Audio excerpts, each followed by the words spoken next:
Hey there, my name is Sarah. I am a naturopathic doctor practicing in Toronto, Ontario.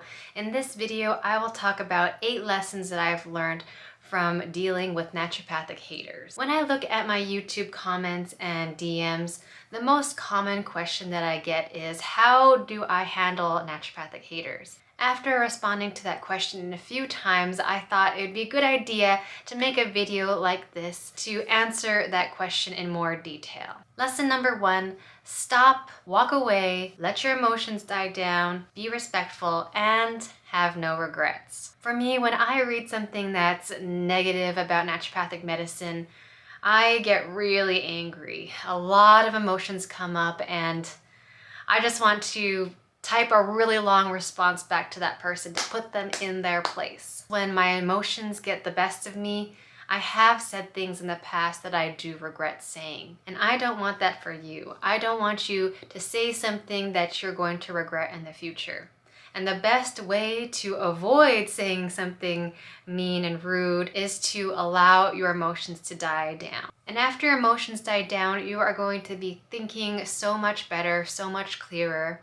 And that's going to allow you to respond in a kind, respectful manner, which is ultimately the most important thing to do. Because if you want naturopathic medicine to be respected, you as an individual need to be respected. And the only way to get respect is to be respectful yourself. Lesson number 2, choose between responding or not responding. And let me tell you right now that not sending a response is absolutely wonderful. You save so much time and so much energy that you could totally be putting towards something else in your life. Even if you exchange messages back and forth with the hater, at the end of the day, nothing really changes, unfortunately. Sometimes it does, but it's really rare. But if you cannot help yourself and you have to send a response to that person, I know I have felt that way in the past, I implore you to send the second draft of your response, not the first. My first draft of response is littered with sarcasm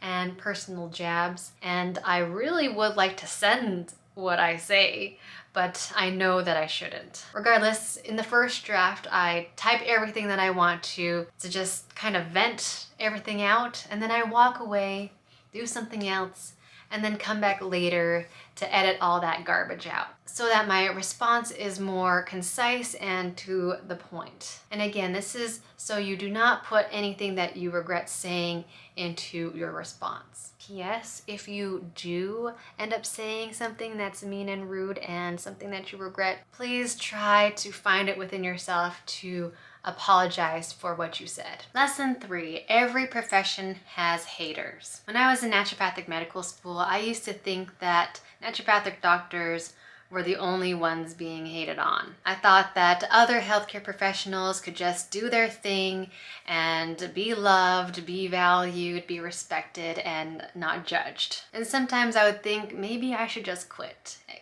and go into conventional medical school or become a pharmacist, a massage therapist, a real estate agent, anything really, just to escape the hate. But after I graduated and started interacting with other healthcare professionals and also speaking to patients with different occupations, I soon realized that there are haters for everybody, for every profession. And I know this is gonna sound a little bad, but it's kind of comforting to know that naturopathic folk aren't the only ones being hated on. And so there's really no point in going from one profession and jumping to another one to escape the hate, because really, it's inescapable.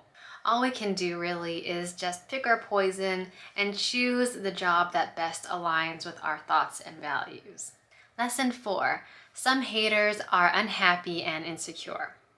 So I have some patients who come to me saying that they are borderline diabetic, borderline hypertensive, borderline cholesterol levels, which means that their doctors have told them that if they don't get their blood sugar or cholesterol levels down to a certain degree, they will have to go on medications. And so these patients come, see me, they ask for help. I tell them some diet and lifestyle recommendations to follow for about 6 months, and after 6 months, they go back to their doctor to get reassessed. Usually, if my patients have been compliant with my recommendations, their numbers do improve. And when that happens, their doctors ask, "Oh, what have you been doing? What did you do to get your numbers down?" And to that, my patients tell them, "I've been seeing a naturopathic doctor." This brings about two different reactions. Some patients will tell me that their doctors are really happy and they're happy that their numbers have gone down and to just keep on doing what they're doing. And then other doctors will say, "Oh, naturopathic doctor? There's no point in wasting your money on seeing them. All you have to do is eat better and that's it. And there's no point in seeing those doctors. They're not real doctors." So what does this mean? Well, for one thing, it tells us that not all conventional doctors are haters of naturopathic doctors, thank goodness. It also tells us that there are some doctors out there who prefer to care more about their egos than their patients. Doctors who are happy and secure in themselves and what they can do for people, they are more likely to congratulate and be happy for patients who improve, even though those patients are under the care of somebody else. They're just glad that people are getting better, that's all. It doesn't have to be because of them. And then there are doctors who are more unhappy and insecure with what they can do. So whenever they hear a patient improve under the care of other practitioners, they are more likely to downplay the effect and say, "Oh, it's not a big deal," or, "Oh, of course that would help you XYZ. Those types of practitioners would throw shade on any practitioner, not just naturopathic doctors. And they will unfortunately do this in an attempt to boost their own self-esteem and status with their patients. And so if you are on the receiving end of that kind of hate from practitioners, don't worry, it's not about you. It's more likely to do with how they're trying to handle and boost their own self-esteem. Lesson 5. The naturopathic profession isn't perfect, and there are some aspects that should be hated. So this has taken some time for me to come to terms with. But after graduating and practicing for a few years, I realized that there are some aspects of the naturopathic profession that should be hated and therefore changed or improved. So let me give you an example from the past. Once upon a time, naturopathic doctors were able to post whatever they wanted on their social media and professional websites. So they could post claims like, "Oh, I can cure cancer, I can cure this, I can reverse aging, da da da da da."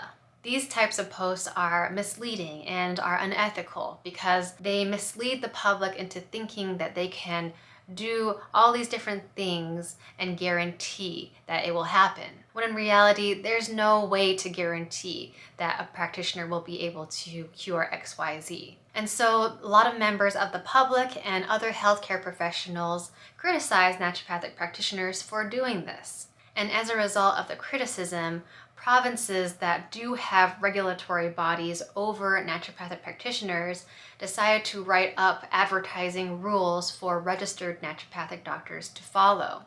And these rules state that you can't mislead the public and write whatever claims you want on public websites and social media, which overall is a good thing. Also, in every profession, there are some good apples and bad apples, some good practitioners and some bad practitioners. And so when there are bad naturopathic doctors that don't act in the best interest of the public or their patients, they should be called out on what they're doing. They should be told that their actions are not appropriate, and they should have haters. So sometimes haters and critics of the profession are kind of good. I'd say they shouldn't be called haters, but improvers of the profession. They help point out the weaknesses in the naturopathic profession, which ultimately helps us grow and improve. Lesson 6. Most of the time, haters are just misinformed. So I used to have a Facebook account, but I deactivated it a few years ago. But before I deactivated it, about once or twice a year, I'd see somebody post something negative about naturopathic medicine. And these posts were made by friends that I made in university. And whenever I saw these posts, I was really, really hurt because they were made by people that I admired, made by people who I thought were smart and understanding and non-judgmental. But their posts showed a completely different side of them that I've never seen before. But since they were my friends in the past, I wanted to give them the benefit of the doubt. I knew that they couldn't be so hateful for no reason. I just wanted to reach out and understand why they thought that naturopathic doctors were garbage practitioners. And when they told me their rationale, it kind of made sense why they made their really negative posts.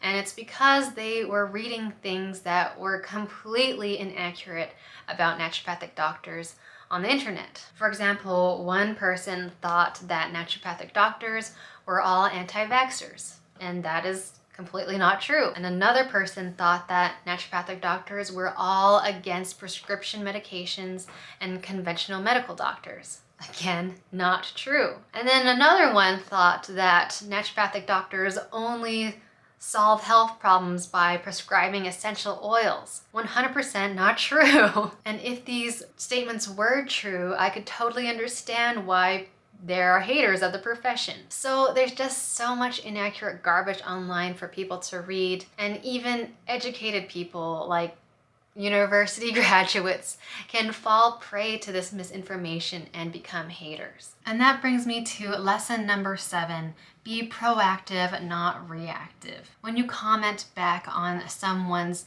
hateful post, you are reacting to that post. Instead of doing that, be proactive and write your own posts. Write your own blog, write your own magazine article, make your own YouTube video in response to that hateful topic. For example, I was getting really tired of people just assuming that I was an anti-vaxxer, and I was tired of correcting everybody one by one. And I thought, I need to make a video about this because it's such a big misconception about our profession. And so that's why I made our Naturopathic Doctors Against Vaccines video. So if the whole naturopathic community could be more proactive in getting more accurate information out there to the public, I know that there will be less misunderstanding and then therefore less hate for the profession. Lesson number 8, focus more on your patients and less on the haters. It's hard to ignore haters. I understand. For me, when I see something hateful, I feel like it's a threat to my reputation, a threat to my ego, a threat to my livelihood, just threatening all over the place. And of course, if you are feeling threatened, you're naturally going to dwell on thinking of ways to address and remove that threat. And I often have to remind myself that that threat isn't a big deal. It's something really small in the grand scheme of things, in the grand scheme of life. And I have to constantly remind myself to redirect my focus back to what does matter. And what does matter is my patients. And I know I should think more about their opinion of me rather than everybody else's. As NDs, if we work together and focus on our patients and work to get them better, I trust that one day the naturopathic reputation will improve just by word of mouth, one patient at a time. All right, thank you so much for watching this video. I'm sorry if you're somebody who's experiencing hate right now. Please know that I'm here for you. You're not alone. The whole naturopathic community is here with you. And I hope that this video was helpful for you. As always, if you have found value in the videos that I post, please let me know by hitting the like button, hitting the subscribe button, or leaving a comment down below. I'd really appreciate it. I'm really grateful for all the people who have already posted down in my comment section. Your words are so kind and I appreciate them so much. And thank you so much to all the people who have subscribed to my channel. In the last 6 months, I haven't posted anything, yet there are so many of you who have decided to hit that red button to support me, and I really appreciate that too. It motivates me to make more videos. So thank you again. I'll see you in the next video, and until then, please take care. Bye-bye.